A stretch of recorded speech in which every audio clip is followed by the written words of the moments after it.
Hello friends, welcome you all at Indian institute of learning life saving skills. सभी doctors, paramedical staff और nursing students का और जो भी हेल्थ केयर डिपार्टमेंट से इस वीडियो को देख रहे हैं उनका स्वागत है। तो आज हम बात करेंगे एक मोस्ट इंपॉर्टेंट टॉपिक पे जिसकी क्लिनिकल इंपॉर्टेंस काफ़ी ज़्यादा है और कई बार हम काफ़ी कंफ्यूज रहते हैं उन चीज़ों को लेके। तो उसका नाम है ECG, 2D इको, CT, एंजियोग्राफी,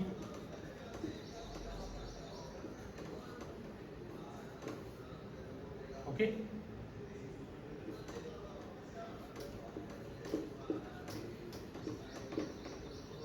कन्वेंशनल एंजियोग्राफी, इसको मैं 4th नंबर पे रखूंगा, इसको मैं 5th और बीच में मैं इंसर्ट करूंगा TMT, treadmill test, treadmill test. तो काफ़ी डॉक्टर्स के, स्टूडेंट्स के, पैरामेडिकल स्टाफ के हमारे पास क्वेरीज आती हैं।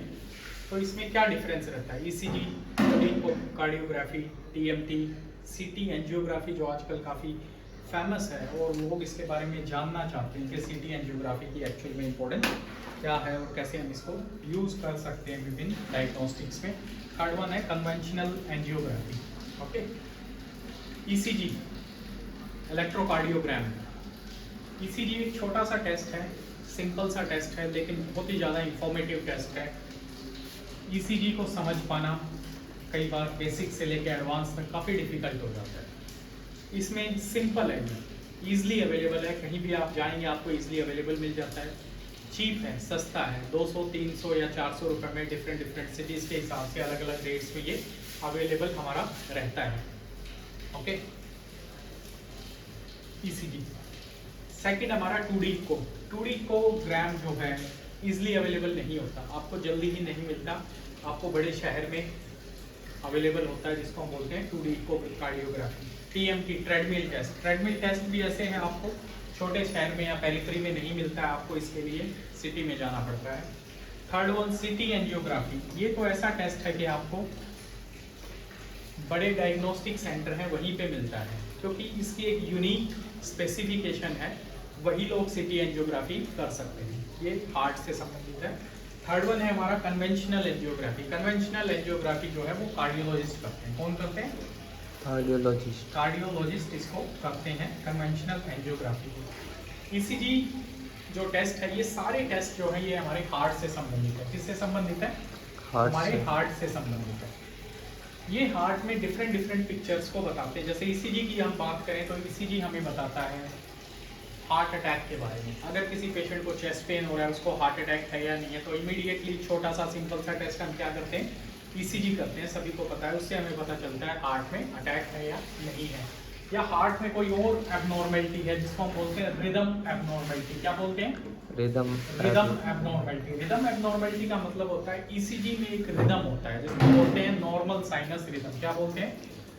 Normal sinus rhythm. तो जब भी ECG परफॉर्म होता है तो वो रिदम है या नहीं है वो हमें ECG से पता चलता है।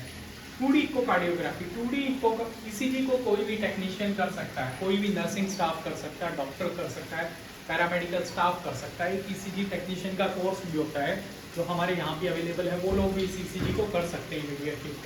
ECG करना डिफरेंट है, ECG को इंटरप्रिटेट करना डिफरेंट है। करने के लिए इसको परफॉर्म कर सकते हैं, ओके। तो ECG ये हमारा हो गया। उसके बाद आता है सेकंड हमारा 2D इको कार्डियोग्राफी। अब 2D इको कार्डियोग्राफी क्या होता है? ये एक अल्ट्रासाउंड की तरह मशीन की तरह होता है, USG मशीन की तरह होता है, ओके।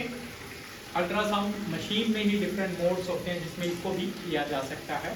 तो 2D इको कार्डियोग्राफी करने के लिए आपको एक्सपर्ट चाहिए, एक नॉर्मल पर्सन इसको नहीं कर सकता, इवन डॉक्टर्स भी इसको नहीं कर सकते। जो डॉक्टर्स इसमें स्पेशलाइज्ड हैं वही डॉक्टर्स इसको कार्डियोग्राफी को कर सकते हैं, या फिर रेडियोलॉजिस्ट हैं, या फिर कोई स्पेशली क्रिटिकल केयर में एक्सपर्ट्स हैं जिन्होंने इसका स्पेशल कोर्स कर रखा है, या फिर कार्डियोलॉजिस्ट हैं, या फिर रेडियोलॉजिस्ट हैं, वो लोग भी इसको परफॉर्म कर सकते हैं 2D को कार्डियोग्राफी को। ये 2D को कार्डियोग्राफी क्या है? ये हमें बताता है हार्ट के डिफरेंट चैम्बर्स के बारे में।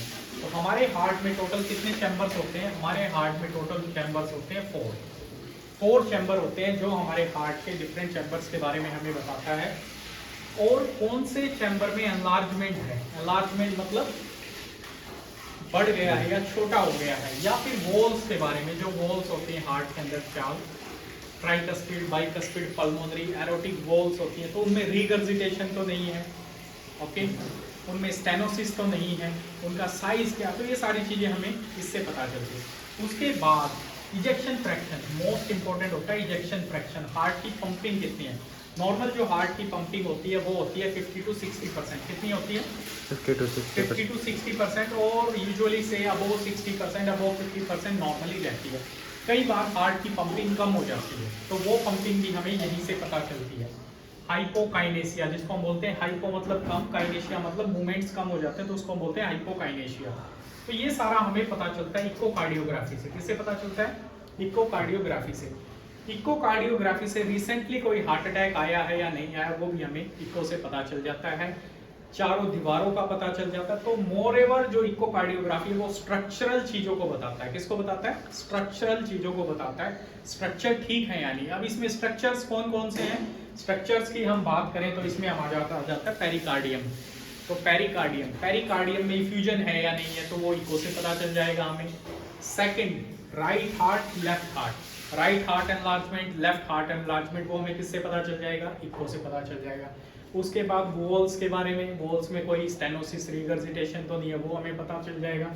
उसके बाद हमारा जो हार्ट के डिफरेंट चैम्बर्स हैं, right atrium, left right ventricle, left atrium और लेफ्ट वेंट्रिकल, ये 4 चैम्बर्स हैं। इनमें किसी में एनलार्जमेंट तो नहीं है, वो पता लग जाएगा।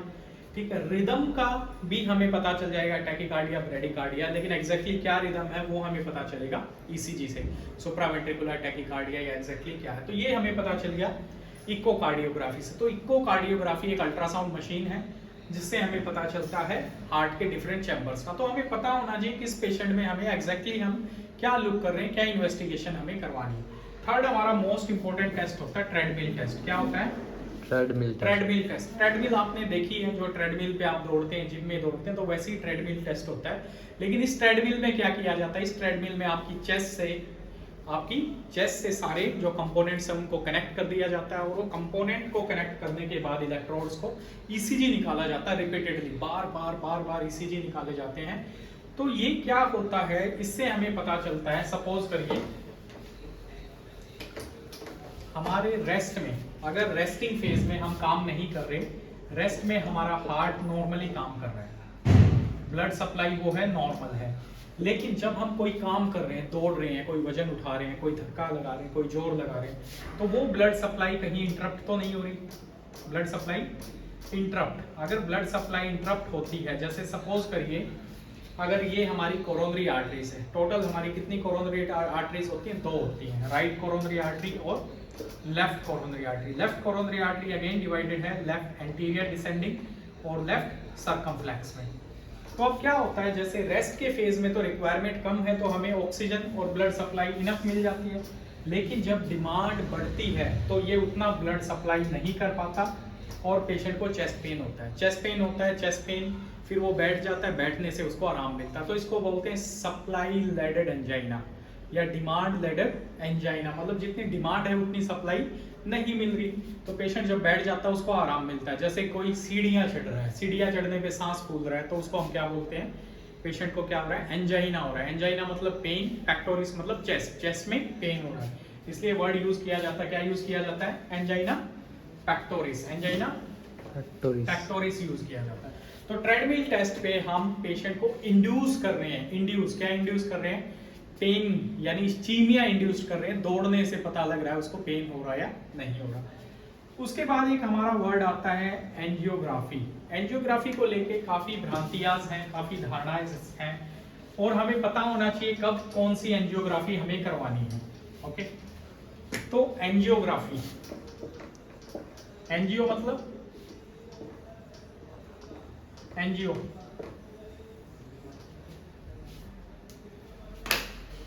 एंजियो मतलब होगी ब्लड हमारी वेसल।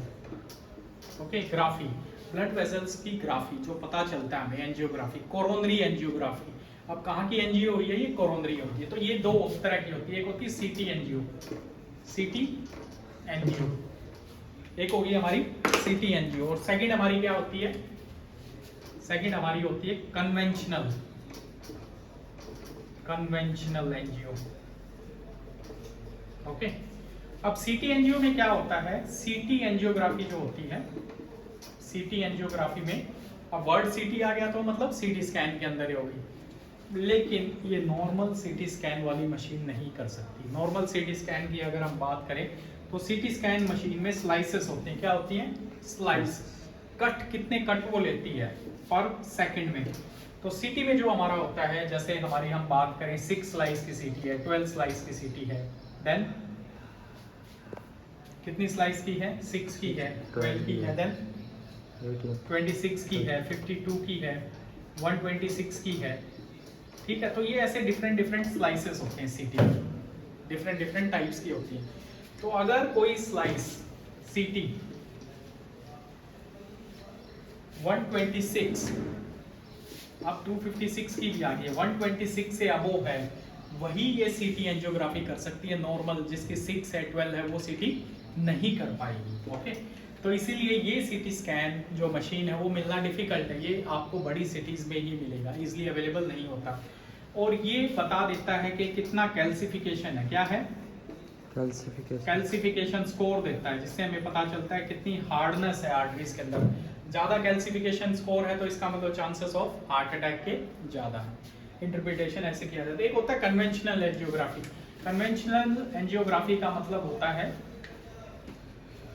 ये आदमी है, पेशेंट है, तो इसमें डाई डाली जाती है। कौन से रूट से? या तो यहाँ से, ये कौन सी आर्टरी होगी हमारी? Radial artery. कौन सी? Radial artery. इसको हम बोलते हैं रेडियल रूट, और ये हो गया हमारा फेमोरल रूट। कौन सा रूट हो गया?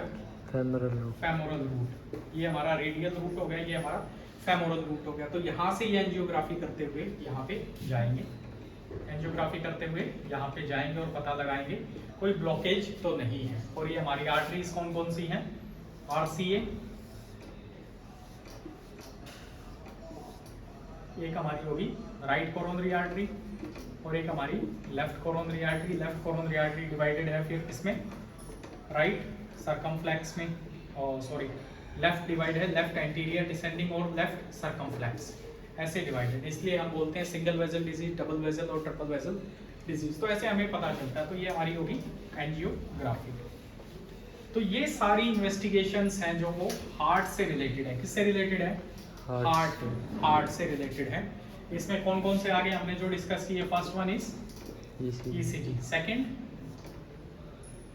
2D को, third TMT, fourth conventional, fourth हमने डिस्कस किया सीटी एनजीओ,